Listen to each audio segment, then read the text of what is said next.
برای من، برای تو، برای همراهی، برای زن، برای مرد، برای آزادی به قامت انسان، میان هر میدان، به یاد هر مأسا، به فتح هر زندان، به هر زبان، ز هر کجا صدای ما و مشت ما رود هوا. زن، زندگی آزادی، زن، زندگی آزادی.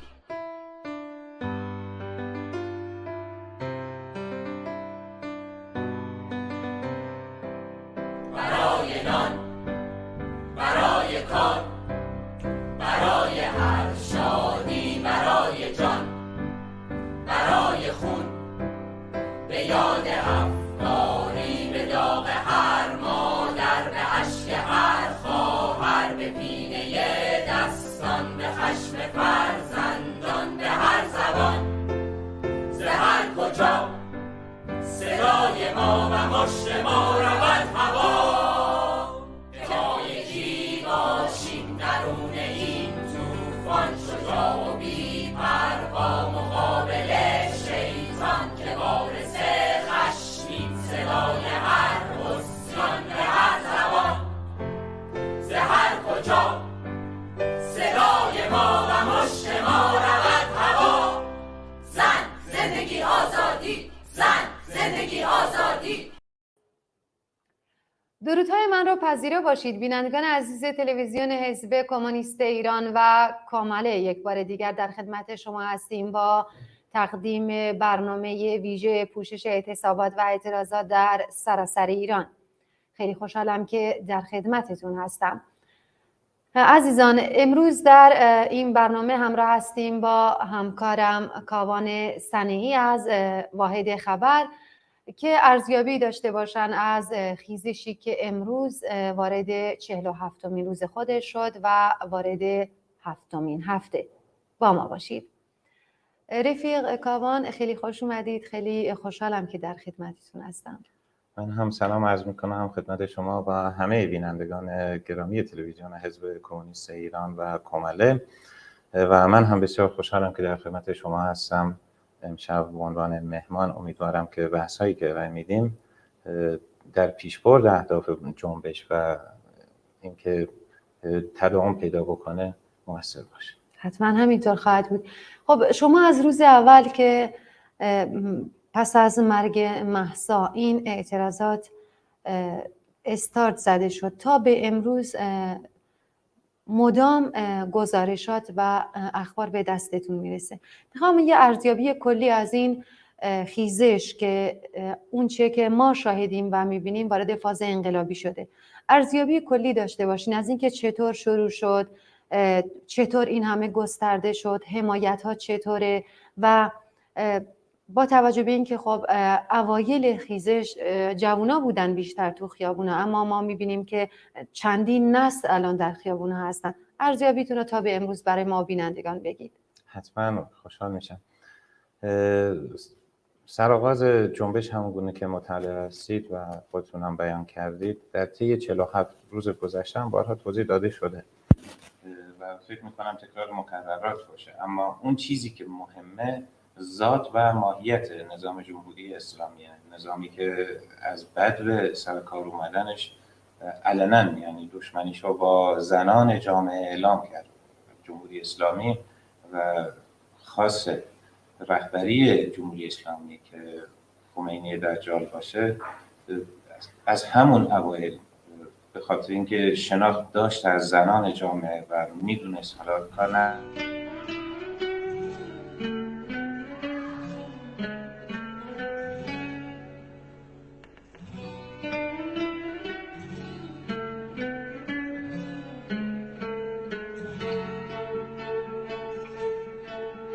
La mattina appena alzata, oh bella ciao, bella ciao, bella ciao, ciao, ciao. Alla mattina appena alzata, gli risaiami tu canta e fra gli insetti e le zanzare, oh bella ciao, bella ciao, bella ciao, ciao, ciao. E fra gli insetti e le zanzare, duro lavoro mi tocca.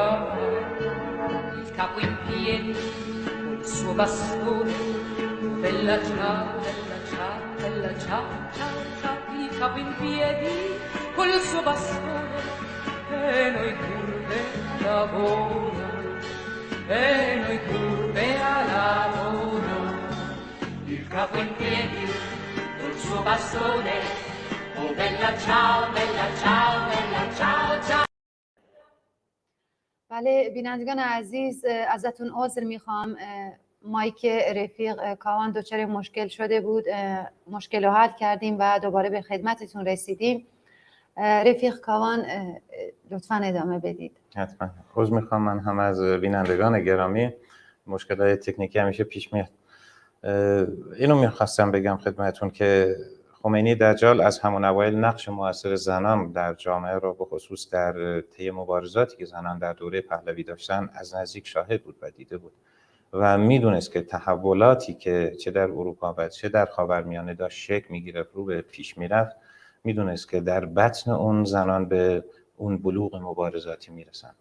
لذا دشمنیشو از همون آغاز حکومت اسلامی شروع کرد و حجاب رو اجباری کردن. اینا هرچند در قانون اساسی به رفراندوم گذاشتن، اما واقعیت اینه که ما نباید کتمان کنیم که جامعه ما هنوز جامعه مذهبی بود، باورهای مذهبی خودش رو داشت. حالا بعضیا خیلی تندرو افراطی بودن که غالبا همه دور خمینی و دار دستش جمع شده بودن و قشری هم ما همیشه در جامعه داشتیم. ما عموما در جامعه خودمون هم مثلا در کردستان همیشه قشر مذهبی داشتیم قالب جامعه، اما مذهبی های نرمالی بودن، یعنی کاری نداشتن، زیاد سختگیر نبودن حتی در قبال زن و بچه های خودشون. منتها نمیدونستن اون چیزی که اونجا به اسم رفراندوم گذاشته شد که جمهوری اسلامی یا نه، بدون اینکه توضیحی داده بشه، فقط یه جواب آره یا نه گرفتن. هرچند بماند که در مورد نحوه برگزاری رفراندوم و رأی‌های 100 تا 500 هایی که بعضی از کسایی که وابسته به خود جمهوری اسلامی بودن توی صندوق‌ها می‌ریختن، همه اینها بعدها مشخص شده که اون آماری هم که ارائه میدادن در مورد اینکه 98% واقعا رأی دادن، این چنین هم نبوده و چون هیچ توضیحی هم داده نشده بود، مردم صرفاً فقط می‌خواستن، فقط از هر کیم که مصاحبه می‌گرفتن میگفتن که چی می‌خوای، میگفت فقط شاه بره. الان هم تو این جنبش ما همین مشکل رو داریم، یعنی عموماً می‌بینیم که مردم کف خیابونن، شعار میدن، میدونن چی نمیخوان، اما هنوز ما میدونیم آلترناتیو مشخص نشده و خیلی جاها هم بحث میشه در شبکه‌های دیگه در مورد رهبریت جنبش. حالا من سر این موضوع هم خیلی بحث دارم، اما اون رهبریت کاریزماتیک و اون رهبریت تک نفره که سابق بود دیگه نمونده، وجود نداره و رهبریت حتی این شکلی که ما الان در جنبش الانی که در طی 47 روز گذشته دیدیم چیزی تک نفره نبوده. در واقع ما یک سیستم رهبری رو می‌بینیم. خیلی وقتا ما غالبا می‌بینیم که مثلا دانش آموزی که میاد اعتراض میکنه، دانشجویی که میاد اعتراض میکنه، اینا بدون سازماندهی، بدون اینکه رهبریتی وجود داشته باشه، لیدری وجود داشته باشه که اینها رو سازمان بده، خب اینا شکل نمیگیره. حتی دانش آموزهای ابتدایی حتما در میان خودشون پس ما یه سری رهبر داریم و یه سری خرد رهبر، یا یه سری لیدر و یه سری خرد لیدر. اینه که جمهوری اسلامی رو آچمز کرده و تو موقعیت بدی قرار داده، چون نمیدونه با چند نفر طرفه. خیلی ها هم بازداشت کرده، شاید در طی 47 روز گذشته بالغ بر 20 تا 25 هزار نفر رو بازداشت کرده. خیلی ها رو با قرار وثیقه، یا مثلا ما گزارشاتی دریافت کردیم از شهرهای کرنشین که از خانواده هایی که فرزندانشون بازداشت شدن، اینا مبالغی از 70-80 میلیون تا 100 میلیون اونم به شکل موقت آزادشون میکنن تا روز دادگاهی، یعنی تکلیفشون همچنان نامشخصه. منتها خانواده رو تو منگنه میذارن، تو فشار میذارن، اونم تو این فشار شدید اقتصادی. پس ما یه سری خود رهبرها داریم، اینی که نمیتونه مهار کنه و اینا خود رهبرهای دیگر هم دارن آموزش میدن، یعنی سازمان یافته. سوای این مسئله 44 سال حکومت آخوندی، 44 سال ناکارآمدی، فساد سیستماتیک در واقع باعث شده که نفرت عظیمی در درون این جامعه جمع بشه. ما جنبش‌های متمادی که داشتیم هر دوره قشرهای خاصی به صحنه اومدن، منتها این دوره ما می‌بینیم قشرهای مختلف در کنار همدیگه هستن و این شعار زیبایی که زن زندگی آزادی شعار غالب جنبش شده بعد از جان باختن مهسای عزیز، در واقع یه جنبش همگانی شده، یه شعار همگانی شده، اما به این کفایت هم نکردن. ما شعارهای دیگه هم می‌بینیم در طی جنبش که سر داده میشه، به خصوص در میان دانشجویان.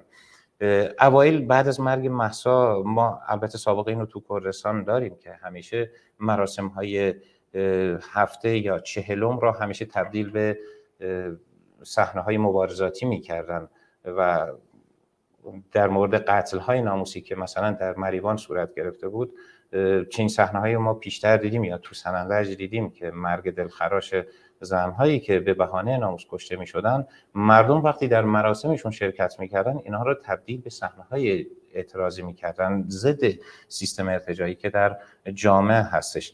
پس ما یه روندی رو داشتیم اوایل به شکلی که فراخوان داده میشد و مردم هم استقبال می‌کردن، ما می‌دیدیم که لایه‌های مختلف جامعه حضور دارن. بعد از مدت‌ها می‌بینیم که رژیم خب سرکوبش رو تندتر میکنه. چرا؟ چون اوایل خبرهایی هم در فضاهای مجازی پخش میشد که گویا خامنه‌ای قطعا خب بیماره، اما خبر مرگش منتشر میشد. منتها این خبرها انگار دور از واقعیت بوده و تو 2-3 هفته اول ما میبینیم یه خورده مثلا دست به عصا نیروهای رژیم حرکت میکنن. یا اگه قیاس بکنیم اینو با جنبش 98، هنوز هم اون کشتاری که در جنبش 98 انجام داد الان انجام نداده. حالا به چه دلیلی میشه در موردش بحث کرد. منتها چون میدونن، خودشون هم خوب میدونن، یکی دو دستگی در میان سران رژیم وجود داره در مورد مسئله سرکوب، در مورد خواستهایی که تو جامعه هست و اینکه مسائلی که عنوان میشه در سطح جامعه، ما پیش از این جنبش مال معلمان رو داشتیم، مال کارگران رو داشتیم، بازنشستگان رو داشتیم. خب خیلی از این بازنشستگان لشکری و کشوری بودن، کسایی بودن که به رژیم خدمت کردن در ارگان‌های مختلف.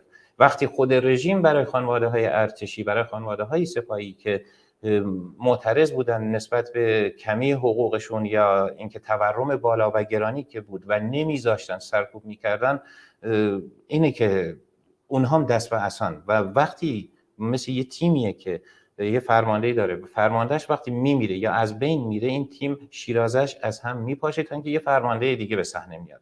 خب ما همین تو اوایل جنبش هم داشتیم که خود دست به عصا سرکوب میکردن، اما بعد اولین سخنرانی که خامنه‌ای اومد انجام داد سرکوب‌ها شدید شد و ما می‌بینیم هر بار که میاد یه سری مثلا حرف‌ها میزنه، هرچند که همیشه به نوعی میخواد بحث‌ها رو به جاهای دیگه ببره و کوچیک نشون بده، کوچیک کنه این جنبش رو و زیاد بهش اهمیت نده و یا ربطش بده به کشورهای دقیقاً بیگانه. مثلا اون که همیشه کارشون همین بوده، یعنی نخواستن که اصلا صدای مردم رو بشنون. همیشه کارشون، سیستم‌های دیکتاتوری عموما در طول تاریخ همیشه کارشون همین بوده، یعنی صدای مخالف رو بر نمیتابن و ربطش میدن، نمیشنون، تجربه هم نمیگیرن. اینه که تاریخ مدام تکرار میشه. اگه درس میگرفتن قطعا تکرار نمیشد. یعنی پس خامنه‌ای بعد از اون مقطع وقتی میاد سخنرانی میکنه سرکوب‌ها شدیدتر میشه. اما این مسئله ما میبینیم مبارزات هیچی برخلاف دوره‌های پیشین از حرکت باز نایستاده، روند مبارزات تغییر کرده. یعنی ما در بسیاری شهرها اگه تجمعات در مراکز شهر بود، میادین هستی شهر بود، بعدها می‌بینیم محل محور میشه. به اذعان خود فرماندهان رژیم میان میگن که ما مجبور شدیم نیروهامون تمرکزش رو به هم بزنیم و پخش کنیم در سطح شهر. یعنی تاکتیکاشون رو عوض میکنن. دقیقاً. یعنی خودشون هم اعتراف میکنن. خب این نوعی از بلوغ مبارزاتی رو نشون میده در میان اقشار جامعه، مخصوصا جوانان. خیلی وقتا میان اینا مثلا بحث میکنن در مورد جوانای ما که اینا اکثرا 16-17 سال تا مثلا 20-22 سال هستن. این صحت داره، واقعیت داره، اما هیچ وقت نمیان در مورد خواسته های این جوانان حرف بزنن. مرگ مهسا آیا تنها دختری بود که توسط گشت ارشاد مثلا بازخواست میشد، بازداشت میشد، شکنجه میشد یا کشته میشد. نه، ما موارد پیشین هم داشتیم، خیلی موارد داشتیم اصلا صداش در نیومده، خفه کردن، خانواده ها رو ترسوندن. اما شجاعت خانواده مهسا تاثیرگذار بود روی اینکه این مسئله عمومی بشه و اطلاعات در کل جامعه پخش بشه. اما ضمیمه‌ای شد برای دردهای تلمبار شده که طی 44 سال در درون سینه‌های مردم حبس شده بود. مردم دیگه چقدر باید مثلا تحمل می‌کردن؟ شما می‌بینید که در طی این 44 سال گذشته رژیم همیشه در همه چی دخالت کرده. خب نسل جوانی که الان تازه پا به سن رشد گذاشته، به سن میخواد وارد سن بلوغ بشه، خواسته هایی داره، دنیاهای دیگر رو میبینه. خیلی از اینها مثل گذشته سال 56 57 اینا نیستن. میبینیم که هیچ امیدی هم به آینده ندارن. دقیقاً اصلا میبینم خب دنیا هم تغییر کرده. یعنی ما بحران‌های اقتصادی، همین روزها ما خبرهایی داشتیم در مورد بالا رفتن بی‌سابقه تورم در اتحادیه اروپا. خب جوان‌ها اینو میبینن و بسیاری از این جوان‌ها خب امکانات بیشتر شده نسبت به سابق، میزان مسافرت ها هم بیشتر شده، رفتن دیدن. یعنی حتی اگه نتونستن اروپا برن، آمریکا، کانادا یا جای دیگه برن، ولی خب جوامع دور و بر و همسایه هم دیدن، اخباراشون مدام دنبال میکنن. خب وقتی میبینن کشور کوچیکی مثل امارات یا سنگاپور که در واقع یه دولت شهره چنان داره پیشرفت میکنه، خودش رو قیاس میکنه با جوان اونجا، خب این مایوس میشه، سرخورده میشه. یا آخوندی که میاد تو تلویزیون بدون اینکه صدای این جوون رو بشنوه گیر میده، به کنسرت رفتنش گیر میده، به مهمونی رفتنش گیر میده. بارها خبرهای متعددی داشتیم که ریختن جوانایی که رفتن تو جنگل برای خودشون. من اونجا هیچ مشکلی هم پیش نیومده، کسی از کسی شاکی نبوده. ما چون قانون سالاری نداریم، یعنی حاکمیت قانون نداریم در ایران، همون قانون اساسی که به رفراندوم گذاشتن خودشون هم بهش معتقد نیستن، بهش عمل نمیکنن و الا طبق اصل 28 اعتراضات حق مردمه. میتونن بیان اعتراض کنن، میتونن بیان تو خیابون جمع بشن، تجمع کنن و مسائلشون رو عنوان کنن. اما چرا سرکوب میکنه؟ برای اینکه نمیخواد ادامه پیدا کنه، برای اینکه نمیخواد اگه یه جایی کوتاه بیاد، میدونه که این خواسته ها بیشتر و بیشتر میشه و این مشکل ذاتی تمام دیکتاتوراست. خب عرض کردم یه جوون برای کنسرتش گیر میدن، برای مسافرتش گیر میدن، برای یه دختر جوون میخواد حتی بره یه جایی کار بکنه، هیچی حقوقش من نصف یا حتی 1/3 کمتره، کاری نیست. خب دانشجوهای عزیز ما الان که در صحنه هستن، ما میبینیم که برای اونها هیچ آینده‌ای وجود نداره. خب این جنبش پس دچار تنوع مبارزاتی شده، تاکتیکاشو عوض کرده. ما میبینیم در کنار دانش آموز میاد به صحنه، حتی دانش آموزهای ابتدایی صحنه‌های زیبایی میبینیم. هرچند اومده مدارس رو پادگانی کرده، دانشگاه‌ها رو پادگانی کرده، خشونت به خرج میده، بسیاری از دانش آموزها رو بازداشت کرده از طریق مدیرایی که بهشون وعده وعید داده، پول بهشون داده که این دانش آموزها رو معرفی کنن، باز هم نتونسته سرکوب کنه. ما همین امروز در شهریار تهران، دهقلان، مریوان، سلطان آباد، عراق، شیراز، گلشهر، چیتگر تهران دوباره دانش آموزها به صحنه اومدن. خب این نیروی سرکوبگر چقدر باید مقابله کنه با کودکی که روبروش وایساده؟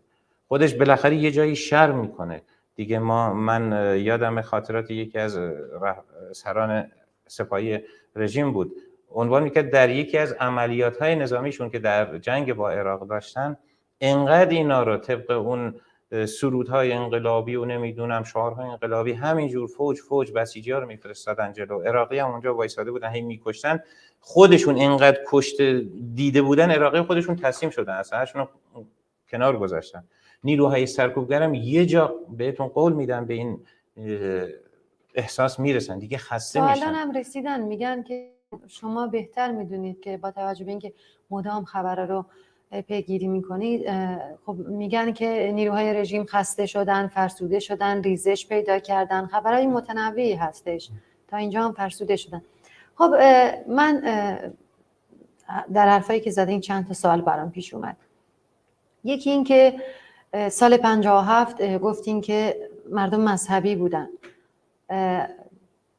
درسته که مذهب امر شخصی بود تقریبا، اینطور قانونی نبود، اما ما امروزه به یمن وجود جمهوری اسلامی میبینیم که مذهب خیلی کم رنگ شده در بین مردم.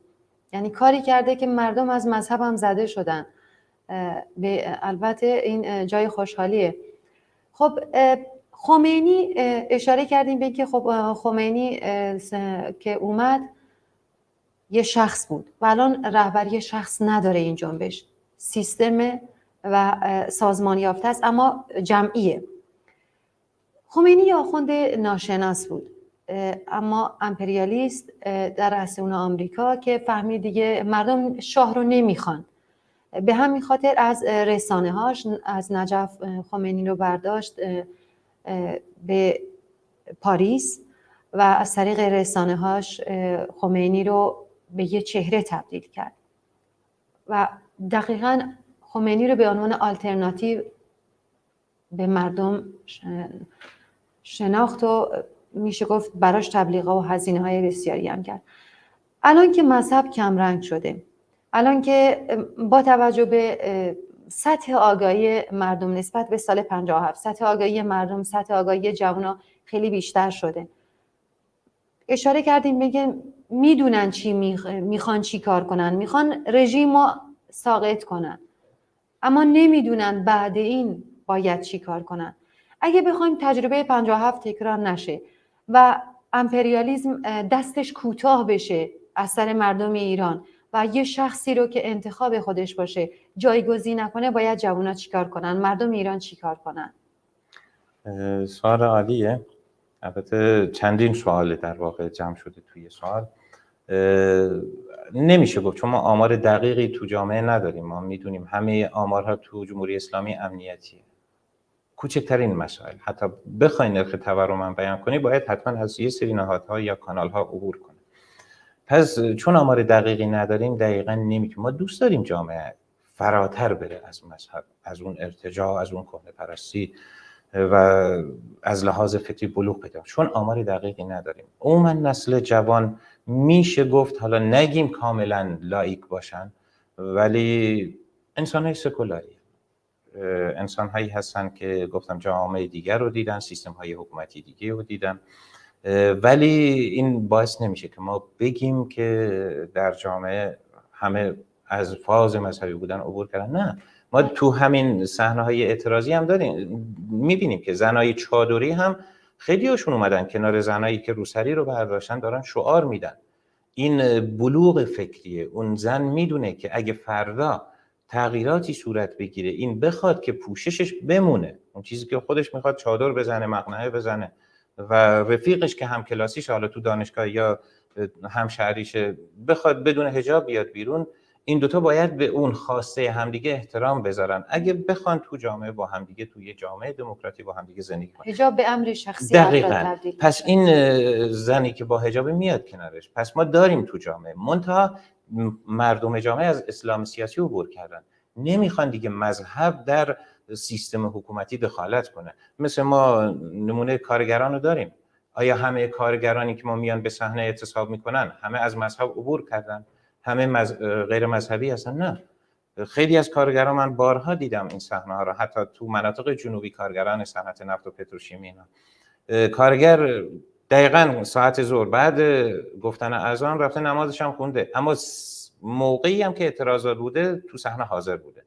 خواسته های صنفی کارگران عموما جنبش کارگری خواسته هاش صنفیه و ما اگه میبینیم الان هم هنوز به طور کامل ملحق نشده به این جنبش و مونده هنوز، چون رژیم هیچی از یه سری سیستم ها داره استفاده میکنه، مثل وعده هایی که به کارگران نشکر 7 تپه داد، 7 میلیون تومان یه جا واریز کرد به حسابشون، اما اونا گوش ندادن اومدن و برای مابقی کارگران چه رسمی چه قراردادی و پیمانی داره همچین چیزایی اجرا میکنه. سال 57 هم قبل از اون اعتصاب گسترده شاه هم همچین کاری کرد، منتها کارساز نشد.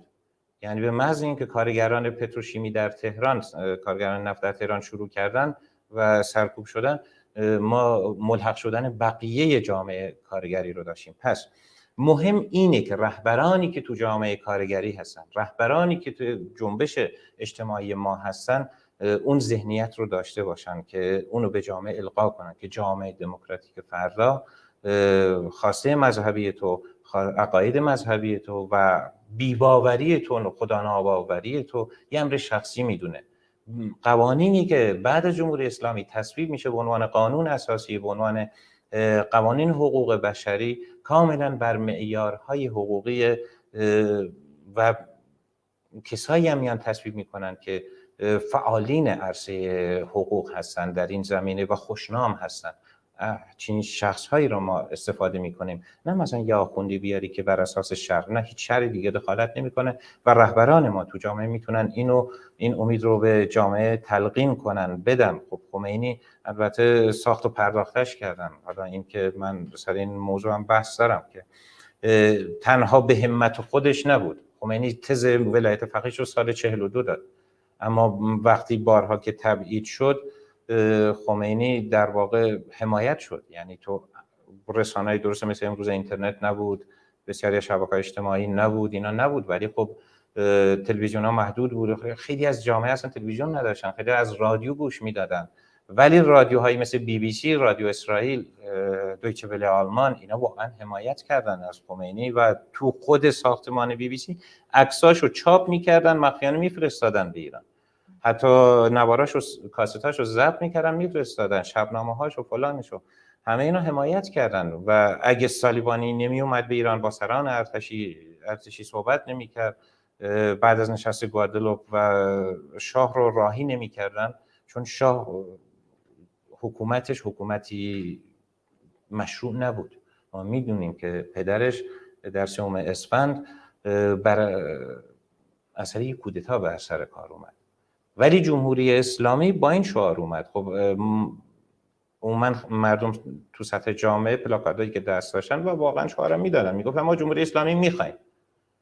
نمیدونستن ماهیتش چیه، ولی میگفتن ما جمهوری اسلامی میخوایم. اونایی هم که مخالفت میکردن میگفتن بابا جمهوری اگه با اسلامی جور در نمیاد، این دوتا سازگار نیست با هم دیگه، همه رو معمولا یا اعدام کردن، گورستان‌های خاوران و فلان همه پر شده از این مبارزهای آگاه. منتها اکثریت جامعه گوش ندادن. پس ما هنوز اغلب این جمعیت رو تو جامعه داریم. نمیتونیم بگیم آیا همه از مذهب عبور کردن، نه. پس داریم منتها به اون جا رسیدن، چون تنها دردشون درد فقط حجاب نیست. اگه شعار الان زن زندگی آزادی، زن به عنوان محوریت جامعه قرار گرفته، چون نصفی از جامعه است، چون این جمعیت 44 سال بهش ظلم میشه، از همه حق و حقوقش معاف شده.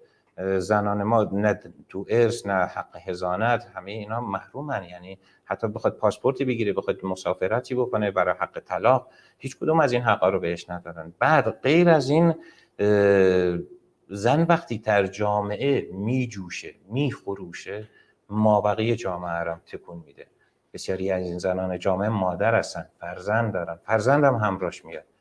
یه فرزندی مگه ممکنه مادرش تو صحنه باشه، سر خیابون باشه، نره ازش دفاع کنه، یا شریک زندگیش نره ازش دفاع کنه؟ حتی از سر کار ما بارها دیدیم، تو آبان 98 هم این قضیه بود. طرف مثلا با پدر و مادر با پسرش رفته بود، جلوی چش خودشون پسرشون کشته شده بود، یا طرف همسرش تو جریان اعتراضات بود و پس این روند از گذشته بوده، اومده تا به امروز و به این سمت رسیده. اما مسئله اینه که اشاره کردی به رهبری، گفتیم یه سیستم رهبری هست. خب این سیستم رهبری نیاز داره، این سیستم بالاخره باید یه شکل هرمی پیدا بکنه و در نهایت از درونش اینا بالاخره یه مجموعه‌ای هستن، مثلا روابطشون کارکردی با هم دیگه، شاید عموما پیوند نزدیکی با هم دیگه نداشته باشن یا همدیگه رو به خوبی نشناسن، اما تأثیر کارکرد روش‌هایی که به کار میبرن این روی اون دسته دیگه، اون دسته روی دسته بعدی، یا حتی محلاتی که ما تو سنندج دیدیم، مثلا شاید عموما محله دوشان با حاجی آباد در تماس نباشه، اما کارکرد و روشی که به کار میبره اون هم به حرکت وامی داره و پس کارکردیه. ولی هرچی که به پیش میره، هرچی که به جلو میره، این رهبرهایی که سرآمدتر میشن از میان اینا، اونایی که پشت صحنه هستن، راهکار ارائه میدن، فراخوان میدن و مردم رو راهنمایی و هدایت میکنن، اونا میان بالا تک به تک. اینا توی مجموعه قرار میگیره و از درونش اون شکل حالا شورای رهبری باشه یا اون رهبریت جنبش بالاخره میاد بیرون. منتها ما نیاز داریم مابقی اقشار جامعه رو به جنبش ملحق بکنیم. چرا نمیپیوندن؟ اینجاست که شاید خیلی جاها، خیلی از رسانه‌ها بحث نمیشه در موردش، اشاره‌ای هم نمی‌کنن. مثلا ایران ناسیونال یا شبکه‌های دیگه شاهزاده رو دعوت میکنن، این آدم مثلا علوم سیاسی خونده در بهترین دانشگاه‌های دنیا، وقتی ازش میپرسن جوابش چیه؟ والا همبستگی خوبه، خیلی چیزا خوبه، ما میدونیم خوبه. جامعه الان نیاز به محتوا داره، باید محتوا براش ارائه بدی، باید براش راهکار ارائه بدی. راهکار چیه برای اون جامعه؟ برای اینکه مابقی قشر عظیمی هنوز از جامعه ملحق نشدن به این جنبش. برای چی ملحق نشدن؟ برای اینکه خواسته هاشون مطرح نشده. باید شعارهایی که داده میشه اون شعارها همه اصولی باشه، قاعده‌مند باشه که مابقی اقشار رو هم جذب کنه. ما معلمان رو داریم، بازنشستگان رو داریم و کارگران رو داریم. خواسته های کارگران باید مطرح بشه، خواسته های مابقی اقشار جامعه باید مطرح بشه و یکی از عمومی ترین خواسته ها که الان بسیار لازمه، خواسته آزادی زندانی سیاسی. جنبش ما الان نباید تنها متمرکز باشه تو دانشگاه ها و مدارس. دانشجوهای ما الان تنها نباید خانواده ها فرزندانشون تنها بذارن. تجمعات باید جلوی دانشگاه ها صورت بگیره، خانواده ها از دانشجوها حمایت کنن، مردم از دانشجوها حمایت بکنن که رژیم احساس نکنه راحت میتونه محاصرهشون کنه، سرکوبشون کنه. جلوی زندان ها، یکی از این راهکارها زندان هست. بسیاری از این کسایی که بازداشت شدن همون رهبرای میدانی بودن، همون لیدرایی بودن که در صحنه حضور داشتن. 20,000 نفر کم نیست. اگه ما بتونیم درب زندان ها رو بشکنیم، جنبش رو به اون سمت ببریم، فشار بیاریم رو سیستم حاکمیت که مجبور بشه بسیاری از اینها رو آزاد کنه، اونها باز میگردن به صحنه، دوباره میان تو عرصه خیابون، دوباره مبارزه شروع میشه، دوباره کمک میکنن، دوباره تجربیات جدید. الان همون گونه که تو شعارها دانشجوها هم به درستی مطرح میکنن، میگن دانشگاه شده زندان، زندان شده دانشگاه. واقعیت هم همینه. بسیاری از آدم‌های آگاه، متفکر، انسان‌های فعال سیاسی الان اونجا، کسایی هم که میرن اونجا خب از تجربیات گذشته اینها هم دارن استفاده میکنن. اما الگویی که تو ایران هست با تمام دنیا کاملا متفاوته. ما تجربه چنین جنبشی رو نداشتیم. یک، در صدرش زنان باشن. دو، سیستم رهبریش به این شکل سیستمی باشه. هیچ وقت ما همچین چیزی نداشتیم. تجربه نوینیه. اما ما میتونیم طبق داده هایی که بهمون میده جامعه مدام بررسی میکنیم، مطالعه میکنیم، ارتباط داریم با کسایی که در اون جامعه هستن، اونا بهمون معلومات میدن و ما حاصل جمع و بررسی و تحلیل اینها میتونیم بهشون راهکار ارائه بدیم و راهنماییشون کنیم. به همین خاطر چون یه سیستم جدیده، یه روش جدید، اون هم در مقابل یکی از نظامی ترین سیستم های دنیا، رژیم جمهوری اسلامی یکی از نظامی ترین نیست تو همه، اصلا بیرحم‌ترین، اصلا بیرحم‌ترینش به جای خودش نظامی ترینه. 18 تا وقت فقط مرکز امنیتی داره این رژیم. شما فکر کنید بسیج داره، سپاه داره، ارتش داره، نوپو داره، یوپو داره، غیر از اینا سپاه قدس داره، سپاه بدر داره، فاطمیون، زینبیون، نمیدونم فلان. تو خبرها امروز داشتیم حدود 200 نفر فقط نیرو رو از هشت شعبی و حزب الله عراق آورده برای مشهد. برای چی؟ میترسه. از چی میترسه؟ کیا پشته این 4 تا آخوندی که ما میبینیم؟ اینا فقط عروسک هستن، عروسک گردان ها پشت صحنه. اونایی که میترسن از چی میترسن؟ سرمایه هاشون از دست بره. برای چی؟ بخاطر اینکه تو این سیستم مفسد اینها طبق رانت هایی که به دست آوردن بیشترین سود رو برای خودشون کسب کردن. خب اگه سیستم عقلانی باشه، قانونمند باشه، این قانون دیگه جلوگیری میکنه، اجازه نمیده اینا به میل خودشون ملت رو بچاپن. کارگر و زحمتکش و کارمند و همه رو چاپیدن اینا، یعنی جیبای و حسابای خودشون رو پر کردن.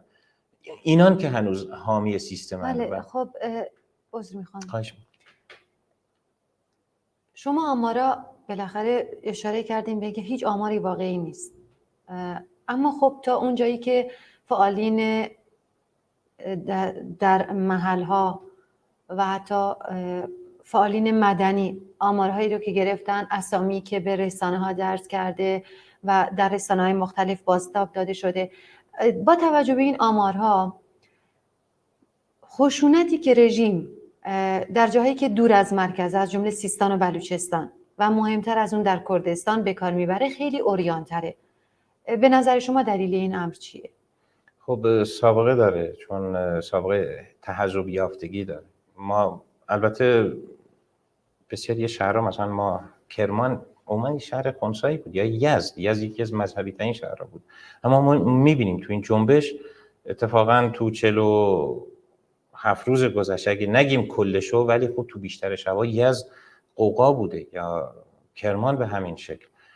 پس جامعه عدول کرده، یعنی از اون مرحله فراتر رفته و خشونت هم الان کشته هایی که ما میبینیم استان کردستان تو رده سومه.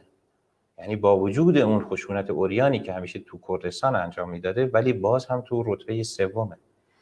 و کجا اوله؟ سیستان بلوچستانه که با 101 کشته، بعد اون مازندرانه که حدوداً 33 کشته، بعدش تهرانه و ما هنوز نرسیدیم مثل اون. پس چهارم قرار میگیریم بعد از تهران 24 نفر تا اونجایی که آماری که فعلا به دست مراکز حقوق بشری رسیده. آخه به نسبت جمعیت ما داریم صحبت فرقی نمیکنه. رژیم اصلا جمعیت براش ملاک نیست. رژیم خشونت خودش رو میکنه.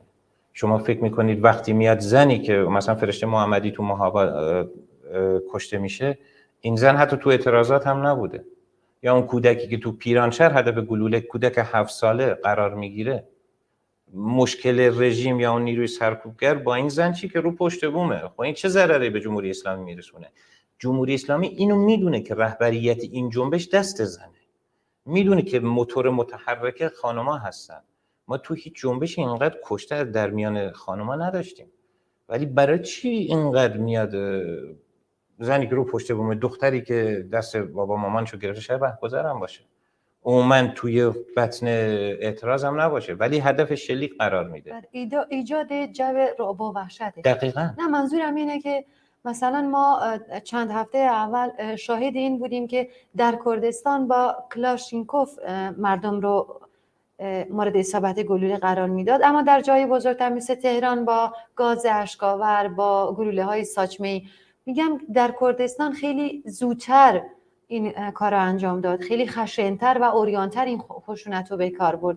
دلیل اینو میخواستم. حالا سیستان و بلوچستان هم هست، جاهایی که دور از مرکز هستن. خب مناطق مثل کردستان، سیستان، بلوچستان، خوزستان، اینا میزان محرومیتش بالاست و سابقه سرکوب و خشونت و تبعیض هم بسیار شدید بوده. اینا نفرت دارن. عمومیت جامعه این لفظی که به عنوان جاش به کار میبرن برای کسایی که وابسته به رژیمن، حاصل نفرت شدیدیه که دارن نسبت به این افراد. اینا رو به عینه دیدن. بلا فاصله تو مناطق کرنشین یا سیستان بلوچستان سریع رفتن جلوی مراکز بسیج و سپاه و کلانتریا. به خاطر اینه که میزان کشتن بالاست، خشونت هم با گلوله جنگیه. ولی به اذعان خود فرماندهان پلیس تهران، من یادمه 3 هفته پیش فرمانده پلیس تهران عنوان کرد 1 ساعت ما تا سقوط کامل فاصله داشتیم. 180 نقطه تو سراسر تهران اعتراض گسترده بوده. خب این نرسیده نیروهاشو پخش کنه، یعنی نتونسته کنترل هم بکنه. اما چرا باز هم میبینیم به قول شما مثلا نسبت به کردستان میزان کشته پایین تره یا شلیک گلوله جنگی کمتر بوده؟ برای اینکه نرفتن سراغ اون مراکز قدرت.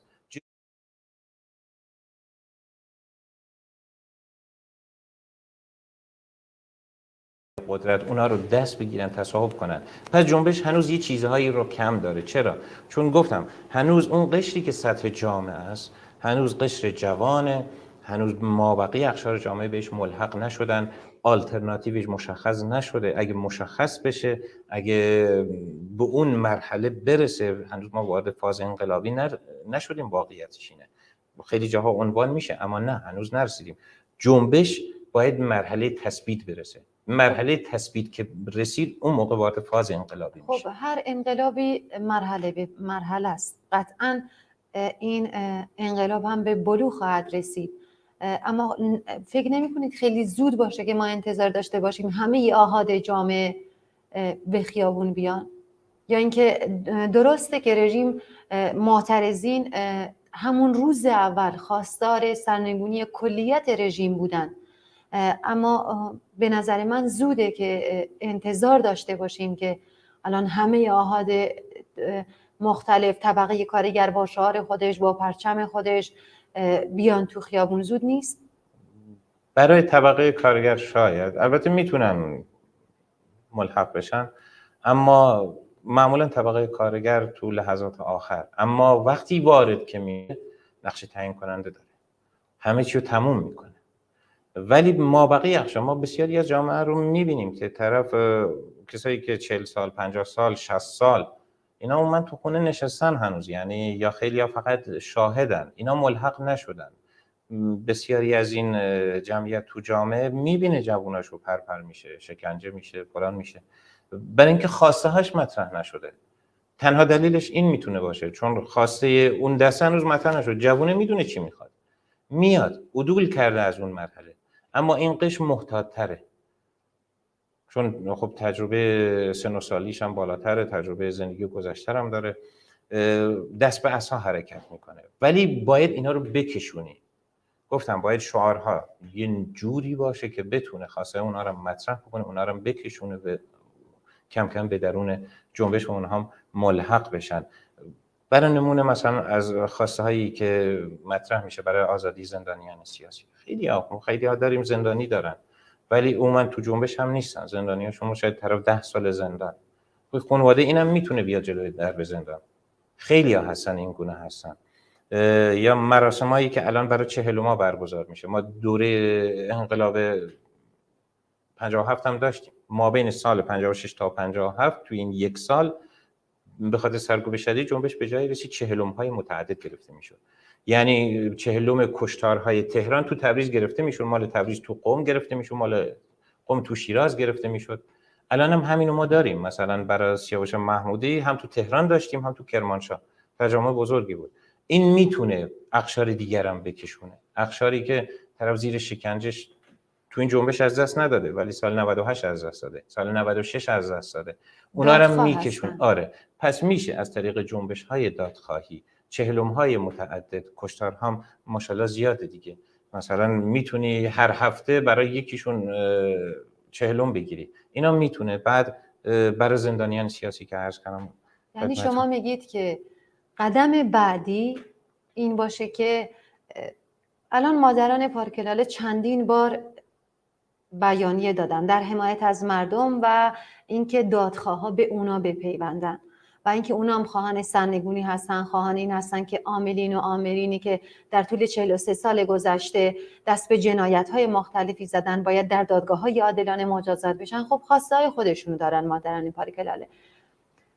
همه اینها حالا به جنبش دادخواهی بپیوندن و قدم بعدی این باشه که آحاد بیشتر مردم به این از دانشجوها پشتیبانی کنن، از بچه‌هاشون پشتیبانی کنن و اینکه جلوی درب زندان‌ها تجمع کنن، درب زندان‌ها رو بشکنن و یکی از شعارهای اصلیشون آزادی زندانیان سیاسی باشه. اینطور نیست؟ دقیقاً، یعنی یکی از خواسته هایی که همیشه باید مطرح باشه این قضیه است. چرا عموما باید زندانی سیاسی وجود داشته باشه؟ نباید اصلا وجود داشته باشه. طرف فقط اعتراض کرده، اومده تو سطح جامعه اعتراضشو کرده، غیر قانونی تو بازداشته. ما حتی امروز خبر داشتیم مثلا وکیل برای موکلش رفته از حق و حقوقش دفاع کنه، خود وکیل هم گرفته. سیستم قضایی درست حسابی وجود نداره. این با همه سر جنگ داره جمهوری اسلامی. میدونه که اون وکیلی که برای این زندانی سیاسی گرفته شده خب سابقه کاری داره، عموما کارش با زندانیان سیاسی بوده، تجربه داره، حقوق بین الملل خونده، قوانین بین المللی سرش میاد، نمیتونه باهاش بحث کنه، میدونه خودش زیر سوال میره. پس به جای اینکه باهاش بحث کنه سری وارد فاز خشونت میشه، میگیره یقهشو میندازه تو زندان. زبانش فقط زبان زوره. پس ما هم باید از اون جبهه وارد بشیم دیگه. اون کسایی که معمولا اصلاح طلبای صادراتی بودن عموما خشونت نکنید و وارد فاز فلان نشید و باید آروم باشه تجمعات و همچین چیزی غیر ممکنه. یعنی تو وقتی طرف زبونی غیر از زبون خشونت حالیش نمیشه، تو هم باید در قبالش اتفاقا بهش میفهمونی که اگه قراره مدام من بها بدم این جنبش بالاخره یه جایی میخوابی دیگه، مثل جنبش های پیشین. اما وقتی که ازش بها گرفتی، وادارش کردی به بها دادن، بهای سنگین به پایش گذاشتی به پای این سیستم حکومتی، اونم میدونه که نه، با یه چیز ضعیف طرف نیست، با یه چیز قوی طرفه. میدونه که بالاخره یه جایی دست پاچی میشه. بالاخره در میان خودشون ما درگیری متعدد داشتیم تو این 47 روز گذشته ما بین فرماندهان با نیروهای خودش. خیلی از اینها مخالفت کردن، با هم درگیر شدن سر بسیاری از موضوعات. پس ما نیاز داریم مادران پارک لاله، جنبش مادران دادخواه میتونن ارتباط بگیرن با کسایی که فرزنداشون اعدام شدن، تیرباران شدن، شکنجه شدن، زیر شکنجه فوت کردن، حتی با مادرانی که فرزندانشون حین کولبری، اینا میتونن ارتباط بگیرن. دلیل نداره مادری که فرزندش رو در کولبری از دست داده، اونم جان باخته راه آزادی، اونم به خاطر وضعیتی که رژیم بهش تحمیل کرده مجبور شده بره اون شغل ناامن رو برای خودش دست پا کنه و جونش رو بده به خاطر یه لقمه نان. خب اینا میتونن ارتباط بگیرن با مادران دادخواه، اونا میتونن با مادران کولبرا، با مادران دیگه ارتباط بگیرن و اینا فرزند دارن، فرزندانشون میتونن در کنارشون قرار بگیرن. پس ما میتونیم شعارهایی که مطرح میکنیم باید مابقی جامعه رو کم کم بکشونه میونه جمعیت و از بحث هایی که موجب تفرقه یا فلان میشه، اشکال نداره ما در رسانه‌مون بشینیم مثلا مواظب فلان حزب یا فلان جریان سیاسی رو نقد بکنیم. اتفاقا خوبه، این نشون میده که اختلافات اینجا داره حل میشه. اما اینکه بشینیم مثل انقلاب 57 بگیم نه فقط این بره فعلا هیچی نگیم، مثل هما ناطق که خودشو آدم سوسیالیست میدونست اما در جواب مثلا خبرنگارا گفته بود من حاضرم پتوام سرم باشه، چادر پیچی پتوام سرم باشه، فقط شاه بره. فقط با امپریالیسم. خب جمهوری اسلامی هم از اون چیزا استفاده کرد. متاسفانه اون آدم سیاسی نیست. یعنی تو آزادی رو تو چی میبینی؟ مبارزه با امپریالیسم تنها تو این نیست. مگه سیستمی که تو ایران هست یه سیستم سرمایه‌داری نیست؟ مگه میشه منکر این شد؟ مگه این میخواد چیکار بکنه؟ حالا این جنبه مذهبیشو داره، قبل انقلاب به نوع دیگه ای بود، ولی عمومیت جامعه، قشر زحمتکش و کارگر همچنان تحت ستمه، همچنان تحت تبعیض، بهش ظلم میشه. پس ما اگه میخوایم وارد اون فاز مبارزاتی بشیم اشکال نداره، نقدهای خودمون رو میکنیم، ولی از مسائلی که موجب تشتت یا درگیری شدید بشه جلوگیری میکنیم، سعی میکنیم عموم قشرهای مختلف جامعه رو گرد هم یه محوریت شعارهای متحد گرد بیاریم، همکار باشن، متحد باشن، با همدیگه کار بکنن. اما باید کار بکنیم روی این قضیه. گفتم کارگران هم کم کم ملحق میشن. کارگران چون خواسته هاشون صنفیه، چون درگیر معیشت هستن. نه اتفاقا خواسته های کارگران از صنفی فراتر رفته. میبینیم که بیانیه هایی که میدن، چه کارگران هفت تپه، چه معلما، چه شورای سازماندهی، خواستهاش از صنفی خیلی وقته که فراتر رفته و مخصوصا در یکی دو ماه گذشته اونام آزادی زندانیان سیاسی رو میخوان، حمایت از مردم و حتی محکوم کردن کشتار، اونام خواستهاشون از صنفی فراتر رفته. یه سوال دیگه داشتم، داریم به آخر برنامه نزدیک میشیم، اینکه خب حمایت های با شکوهی در خارج از مرزها از مردم ایران شده و همه دنیا صدای مردم ایران رو شنیدن. شما اینو چطور ارزیابی میکنید؟ سابقه نداشته. یعنی تو جنبش‌های قبلی گهگداری مثلا تیکه تیکه بوده تو بعضی جاها، اما اینکه این حجم از همدلی شکل بگیره ما هیچ وقت سابقه نداشته و این مایه خوشحالیه و باید تداوم پیدا بکنه.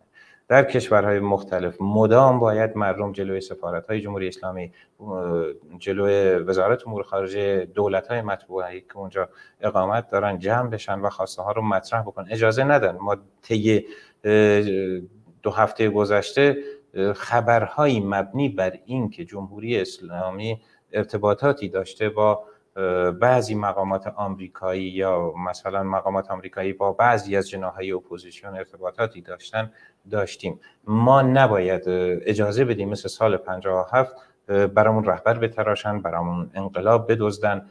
نباید اجازه بدیم. باید بذاریم جامعه اون مسیر خودش رو طی بکنه، راهنماییش کنیم، هدایتش کنیم. رهبر از بطن جامعه، از بطن جنبش میاد بالا.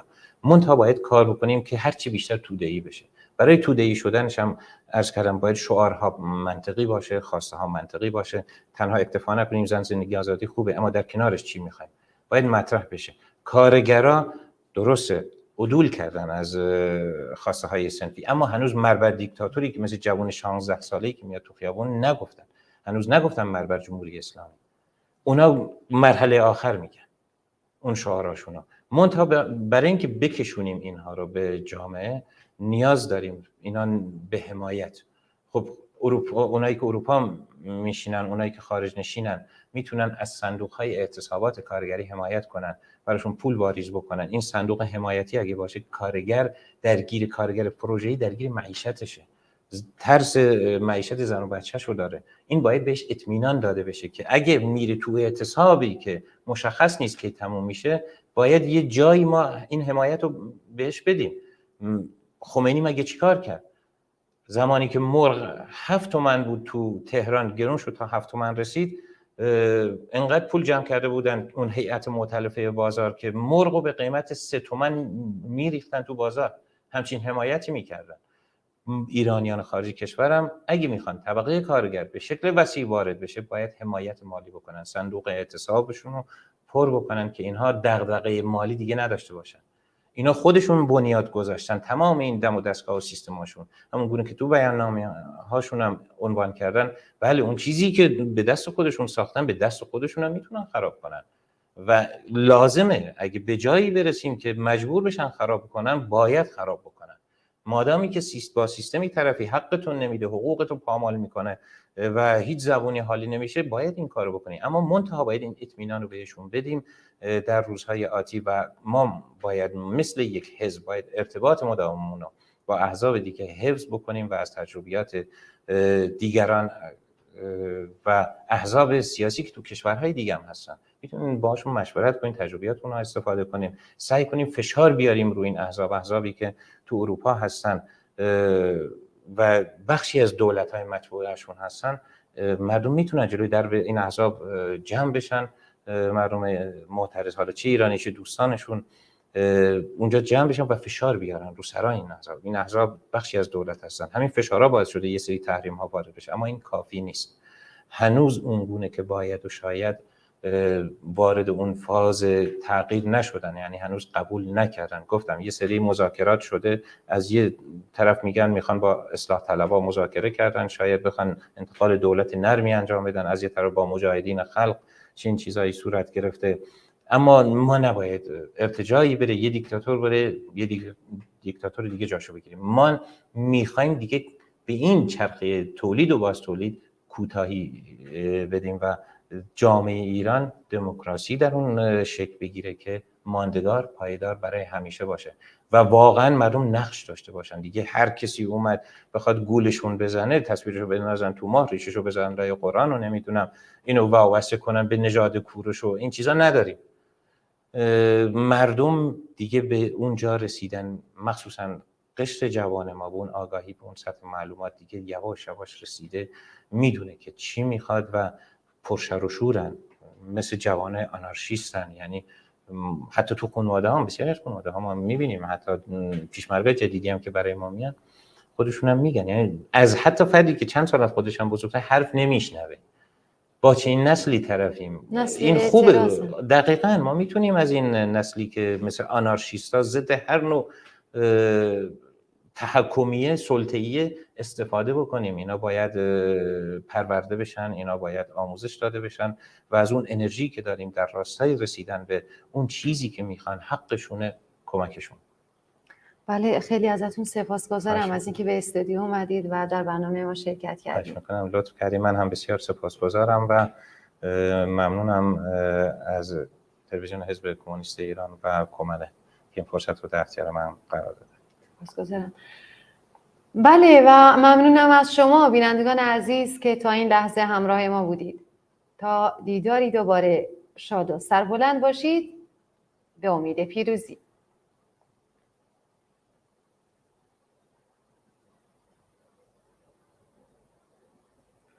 مثل اینکه رفقای ما نیستن.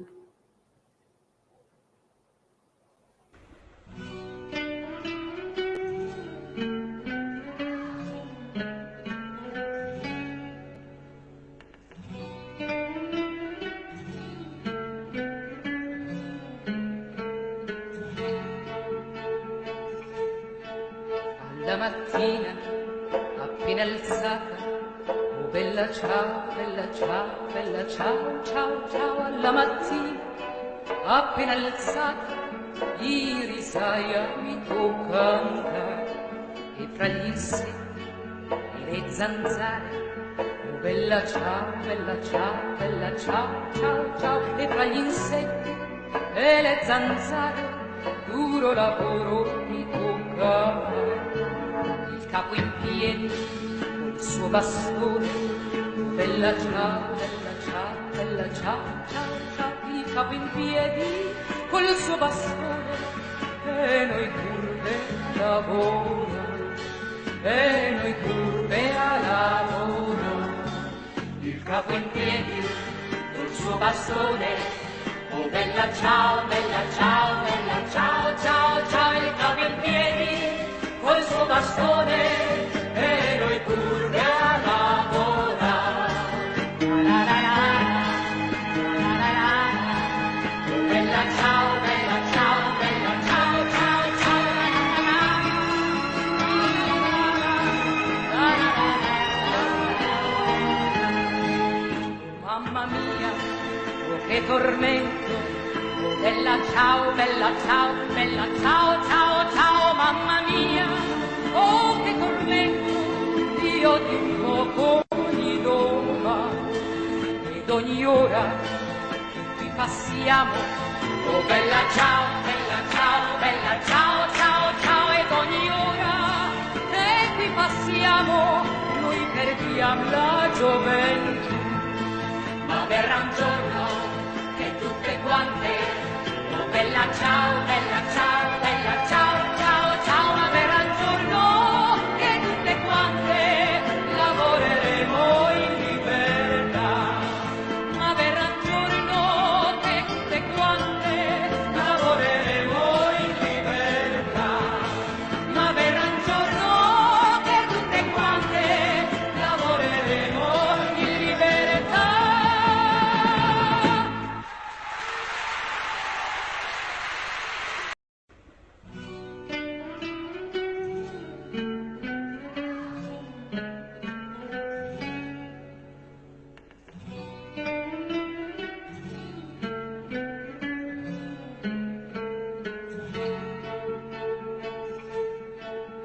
Alla mattina, appena alzata, oh bella ciao, bella ciao, bella ciao, ciao, ciao. Alla mattina, appena alzata, ieri saia mi tocca andare, e fra gli insetti e le zanzare, oh bella ciao, bella ciao, bella ciao, ciao, ciao. E fra gli insetti e le zanzare, duro lavoro mi tocca. Il capo in piedi col suo bastone, oh bella ciao, bella ciao, bella ciao, ciao, ciao. Il capo in piedi col suo bastone, e noi curve lavoro, e noi curve a lavoro. Il capo in piedi col suo bastone, oh bella ciao, bella ciao, bella ciao, ciao, ciao. Il capo in piedi col suo bastone, e noi curve a lavorare. La la la, la la la, oh bella ciao, bella ciao, bella ciao, ciao, ciao. La la la, Mamma mia, برای توی کوچه رقصیدن، برای ترسیدن به وقت بوسیدن، برای خواهرم خواهرت خواهرامون، برای تغییر مغزا که پوسیدن، برای شرمندگی برای بیپولی، برای حسرت یک زندگی معمولی، برای کودک زباله‌گرد و آرزوهاش، برای این اقتصاد دستوری، برای این هوای آلوده، برای ولیعصر و درختای فرسوده، برای پیروز و احتمال انقراضش، برای سگهای بیگناه ممنوعه، برای گریه های بیوقفه، برای تصویر تکرار این لحظه، برای چهره‌ای که میخنده، برای دانش آموزا، برای آینده،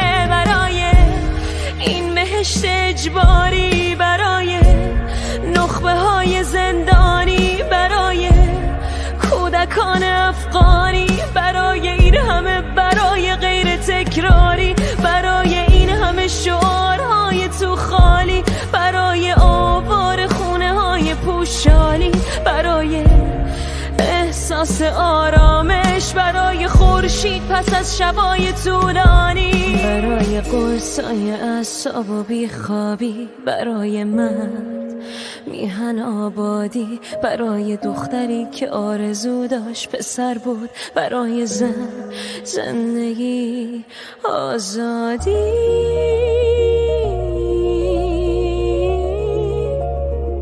برای آزادی،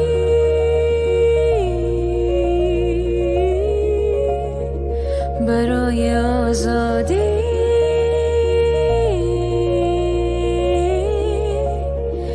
برای آزادی.